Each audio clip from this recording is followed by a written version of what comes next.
who is a monk. And someone who's detached from the world or very much a part of the world and material world, I mean. And what is the role of a monk? Is there any description? Is there a AI generated answer to this, or a Wikipedia answer to this, or something, or does everybody have a separate definition? Right. But first of all, my sincere gratitude, Smitaji, for giving me this opportunity to be here as a part of your podcast. And I remember, I think we met at a wedding, and Yes. that's where you asked me to come over as a My guest. goodness. I remember very You well. remember? Okay. And I said, yeah. Yes, I've been waiting since then. When you asked me to come, I said, do you have any questions that you could ask to me? Absolutely. You said, we'll figure the questions out. I'm not going to ask you political questions. So. But no, such a joy, and Thank you. my sincere gratitude. Thank you. But in answer to that question, is there a standard definition of a monk? Who is a monk? Is a monk a part of the world, or is a monk withdrawn and aloof from the world? I think I would like to refer to the Gita here.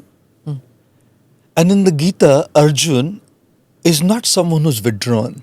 Correct. Arjun is very much a part of the world. Arjun is on the battlefield of Kurukshetra fighting a battle in as much as most of us are fighting battles every day. We are fighting battles within the body. There are battles going on which leads up to diseases. So much battle going on inside. The body is a battleground.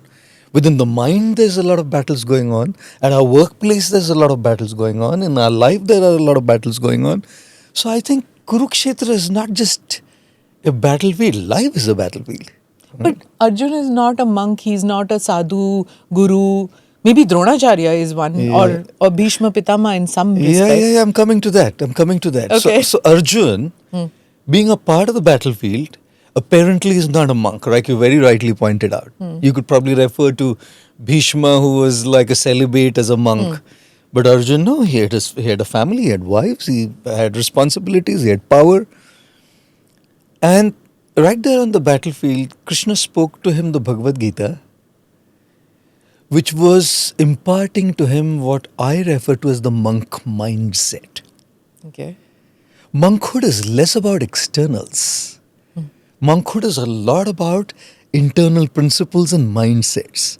If somebody cracks that mindset, if someone masters that mindset, you could be in a boardroom leading a company and be a monk.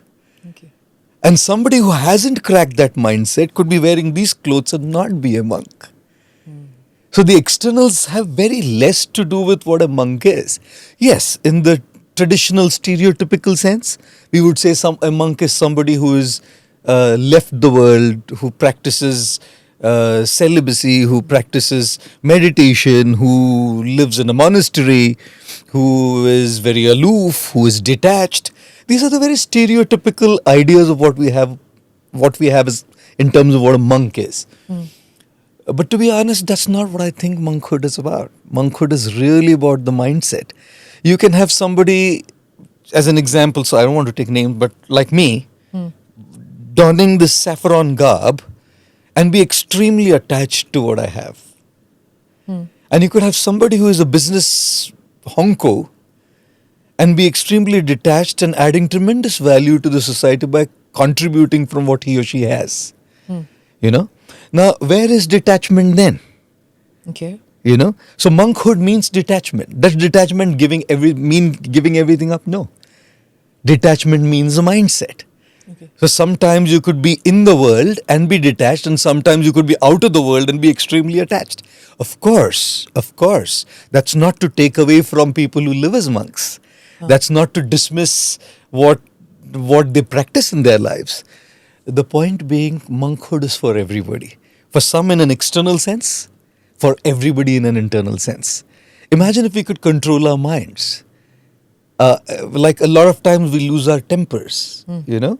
And when we lose our tempers, like they say, when the head is hot, the tongue starts working faster than the mind.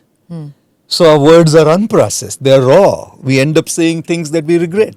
We type a message and send a message which we regret. Imagine having the monk's mindset of holding back. Imagine having the monk's mindset of taking charge and saying, no, I won't allow my mind to rule at this point in time. I'll allow my power of discrimination, what's called as viveka, to take charge.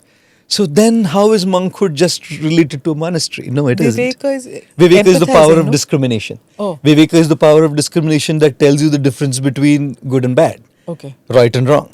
So there's my mind and there's my intelligence, and my intelligence has one feature, which is vivek. Okay. One feature of the intelligence is to grasp, right? Understand, decode. But the other feature of the intelligence is to discriminate. So I had a bad experience with somebody. My intelligence, my viveka tells me, don't go back to that person. I had a great experience with somebody. My viveka tells me, oh, hang out with him.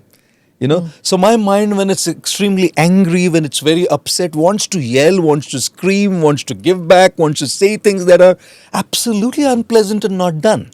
In such a situation then, imagine having the monk mindset, which now refers to, or which now connects to the viveka than the mind. So in which case then the monk mindset is available to everybody. Yes, the life of a monk may or may not. Life of a monk will be available to very few people who may kind of leave the world and, stay in a monastery and live in a way that is not a part of the regular norms of society. But the monk mindset is for everybody, which is exactly why it's about the inside more than the outside. And yes, the outside also matters. Not that I'm not saying that, not dismissing that. But that's only for a select few people.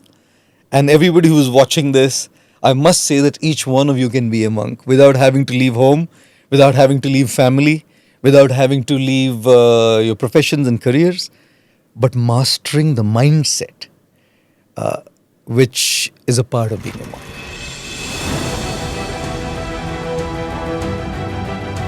Namaste, Jai Hind. You're watching ANI podcast with Smita Prakash.